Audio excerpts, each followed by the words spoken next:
We would be honored if you would join us. And who might you be? You stuck-up, half-witted, scruffy-looking nerf herder. I love you. I know.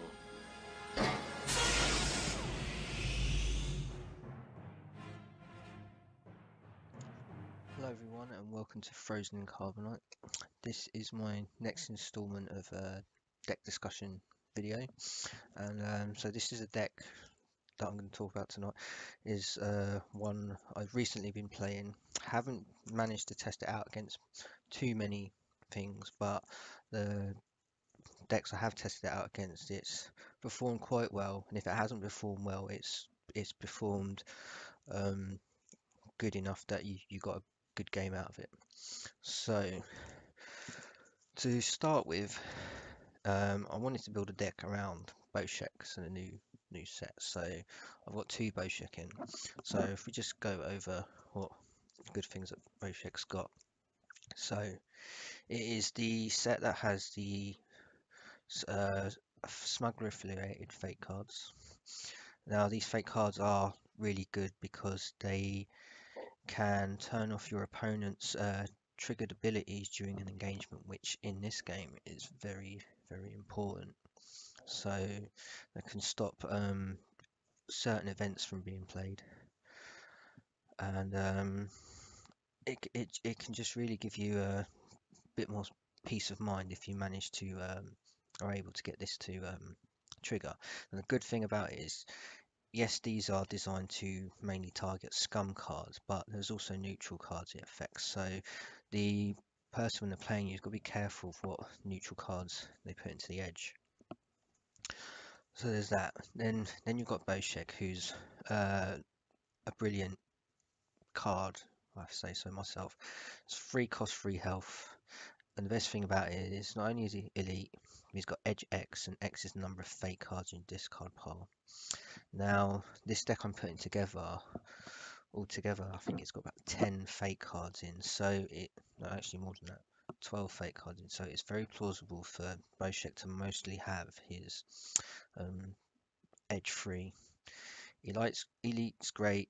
He's got 3 pips as well, so he's good on the force, and within his set he has the possibility that he can be recurred out of the discard pile if you lose him. So whenever you think Boshek's gone, he probably isn't, because you can get him back with make your own resources. The other small trick in there is you've got also your droid in there, which is a limited resource, but he also has a nice ability that when you discard your edge stack, spend 1 resource, return a smuggler card from that edge stack to its owner's hand, and that ability can come in very handy with this type of deck that I have designed. So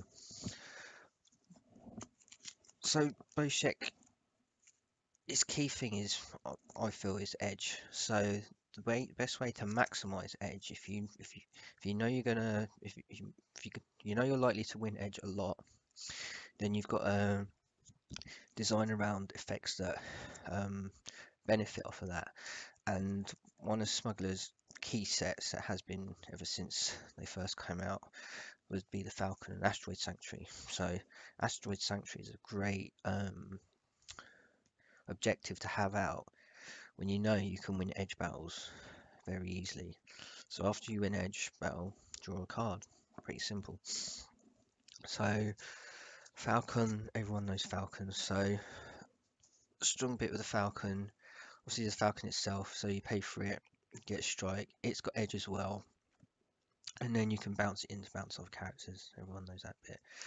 But it's such a versatile set as well. So you've got your Cloud City operatives, which can free up your other units when it comes into play. It's got a 2 resource enhancement, which in tune with Boshek is if you don't want to play it, or you've drawn it early but you don't want to lose consistency, but you've got the trick already in your hand, you can discard this and then make your own resources to put it into play. Now I think make your own resources is probably, when you first think about it is, well, really, I just want to put units into play because everything's about strike economy and that. But this particular deck doesn't have too many units that have resources, so that's going to be mainly designed around getting into actual your resource enhancements into play, because when this deck, when I show you it all, is going to rely heavily on making sure that you have lots of resources, because then you can play lots of cards. And certain cards, like in the Falcon set, is Bamboozle, which is such a great card when you can play it.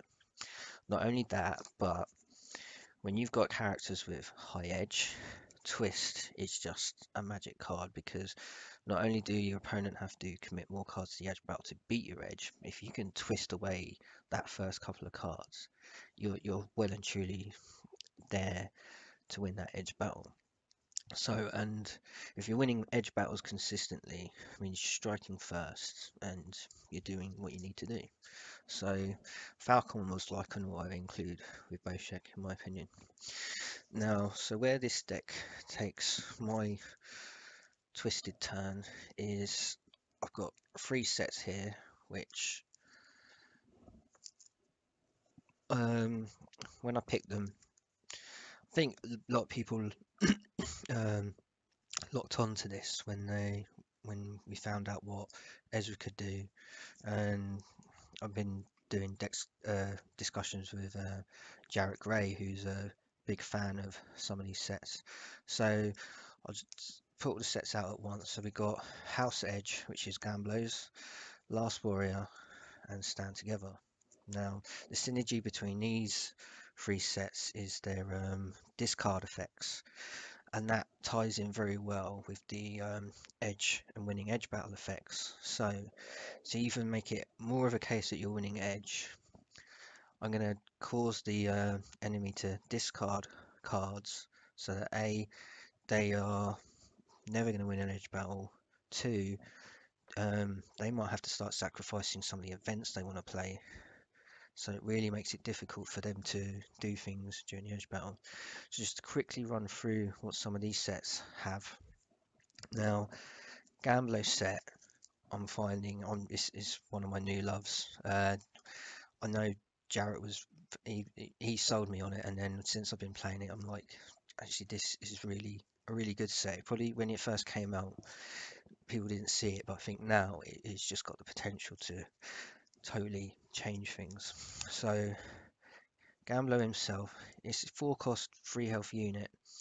It's got a nice spread of icons, but it's his ability which is really good, especially with a deck like this. So if you know these sets well, there are lots of free pip cards in these sets, so there are opportunities for you to win the gambles quite easily when you got Lando out. And sometimes Lando is just good enough to sit on the force, or you use him on the defense where he's got his black tactics. But as long as he's there and you can keep this action going, you're causing the enemy to obviously lose a card because of the gamble, but then there's potentially that you're going to get strike economy depending on when you play it at the right time. And when you play it in your opponent's turn, it's just a good hindrance of getting more cards out of their hand for your turn. So that looks really well. My next favorite card, and it's the neutral unit. I think, well, it's a bit of a waste of space, but he isn't. If one of the parts of this game and the skill level is knowing your opponent's deck, and then knowing what type of cards they're going to be keeping hold of. Now, Navy, you think in this meta, they're going to be keeping hold of their fists. They're probably going to, if they've drawn a Yularen early, they're probably going to hold on to one just for when you attack, so they can push the damage back. Scum have got so many nasty events that you definitely want to see try and pull them out of their hand by having a good guess. If you've got an inkling that they're running Lady Varian, they might have a vicious counter-attack in hand. There might be some other things like if you've seen Hunters and you're worried about they're going to steal someone, which shouldn't. Well, it might happen in this deck because you've got Ezra. Um, then Snoova is like a card they'll keep back, or a Guri. So Scum have key cards that players like to keep hold of. So using this guy can take him out. It's got another resource, and then one of the key combos I've fallen in love with, which my play partner Neil hates, is when you've got the Last Warrior and a Spectre out and you place the back shift.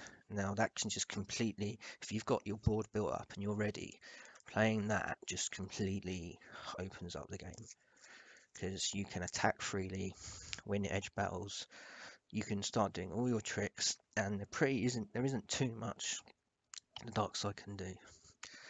And then you've got, last but not least, the Gambler's Trick.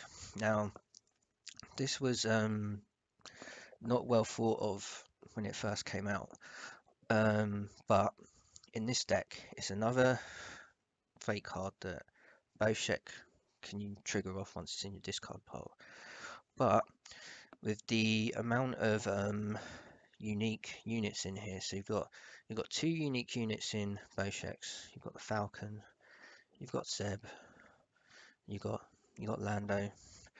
That you've got the potential to stop any of those key fake cards which are going to hurt you. So it's once again it's another, and that's where how this deck works. It's another, if you've got the mind to know what type of cards they might be holding on to, especially with Navy, even with Sith, so Visages, Fists, and that, if you can cancel them out with Gambler's Trick, that the 1 pip doesn't matter anymore because you're running high edge sets. So Gambler's Trick with Boshek is great because he mitigates the 0 pip of the card, and then stopping the effects of a Visage or and Fist can just be enough to break open the game, I think. So Lando, I feel, is just a set that just works very well. Last Warrior, everyone's playing it, but we know Zeb, he may be overcosted for what you get, but when you have put the opponent into a position where they don't actually have any cards, or they really don't want to discard that card anymore, he does have for icons basically. Rarely do, when I've been playing, does someone actually discard a card to stop his effect. With the amount of enhancements in this deck, you should be able to get yourself into a position where his target strike is always on. The Freelance Slicer key card, like I said, a lot of enhancements in this deck, and they're not just enhancements that go on units, but enhancements that sit in place. So there's lots of targets in there. You might have difficulty pulling them out because you don't have like your Spark of Rebellion and your children to keep looking at the top card. But if you get lucky, you there's some value in the Freelance Slicer. By rifle, we know, and it can go on any smuggler character, and there's, like I say, there's a few in here. And with high edge, you've got, if you're going to win edge, then you've got an extra bomb. Improvised defense, two good things about this: 3 pip card for Lando's gamble, or another unit, another enhancement. Also, though, it's an enhancement that goes on objective, so it works with well equipped. So more things to pull off, or with if you're putting your bio rifles in people, and then you've got well equipped, more striker economy. So that's pretty basic. And let's say more edge cards for Boshek. So that's the Last Warrior. Now the off color one, Ezra. So Ezra has a lot of he's got discard tricks in it, and it's the one set that I've put in, but it hasn't done too much for me as yet. But I'm waiting for that one. I'm waiting for those games where he comes in and he just does work. My problem at the moment is him being a 2 health unit, and once he hits the board, he's a big target. A lot of people say, right, well, he's a Jedi unit first, so how are you paying for him? Well, there is that risk that most of the time you're going to have probably all smuggler objectives, but you do have 4 objective influence, and you have the Falcon as well, so he's not completely dead in there. But there's a possibility that sometimes you can get to play him. At least he's got 2 pips. The Loftcat, probably not not a good card in this particular deck. It's only gonna help protect specters or neutral units. So whether you want to save one of the neutral units in here, which, like I said, there aren't too many, then yeah, that might be a dead card in this deck. But this card is the key card, Stolen Helmet. So Stolen Helmet, another 3-pip card for the Gambler. But I feel with Lando's discard rules, Zeb's and Ezra's, the Stolen Helmet will just give you lots of card draw. And because it's limit once per phase, you get your timings right. Depending when you're doing your Gamblos, your Ezras and your Zebs, you can pull a lot of cards out your deck with them. There's one game I had 2 of those out, and yeah, that was a good game. That was. Improvised Demolition. Now this is probably another dud card along with the Loftcat. So it only targets each Spectre and neutral unit. So unless you've got your board built up where you do have Zeb and Ezra and the Loftcat or the Sabak Addict, then they're the only ones who are going to benefit off Improvised Demolition. That's usually one that enters my discard pile first, unless I'm trying to seed it with fake cards or resource enhancement. So yeah, so there is a little bit of risk running Ezra in this deck. And then you've got Spectre's Concentration. Now, if depending on how your game's going, if you haven't got your 2 Spectre units out, then this is just another fake card. Get it in your discard pile to fuel Boshek. But chances are, if you're doing your discard tricks well, then this becomes a 4-pip card for edge battles, and it's just great for Ezra or Zeb. And the key thing with Ezra is obviously is he needs to strike first, so maybe it's best pairing him up with Boshek so they go in together. Boshek uses his edge, Ezra strikes first, causing them to either discard or focus. But if you're already doing your discard tricks well enough, they might not want the focus, or if you've Sabak shifted everything out of their hand, then they'll be forced to focus any defending unit. So yeah, so Ezra's one, I'm not always keen on seeing his objective because, like I say, you need 2 or more Spectres, and there's only 2 in the deck. It's not the objective I really want to see, but if you pull it, you know you can play him. But it's probably one I put to the bottom anyway. So that's what I call my risky set. So that's 10 sets, and if you know me, then I don't like to do 10 set decks. I like a bit more variance, more options. So I've got another pair of an objective to put in, and it was a discussion when playing the game recently, saying how strong the dark side is and how difficult it is to compete when they've built up such a board. And we came up with the ideas that really a light side deck does need board clearance, we feel. We've seen it in Jedi decks with my allies, the Force. I've had that one pulled on me a few times. Rebels have it with A New Hope, and Smugglers have it with the False Report. Now, the questions that some people may be asking is, why would you put an objective like False Report in a deck where you're trying to make the opponent discard cards? Now, this is where a little bit of theory I like is anti-synergy.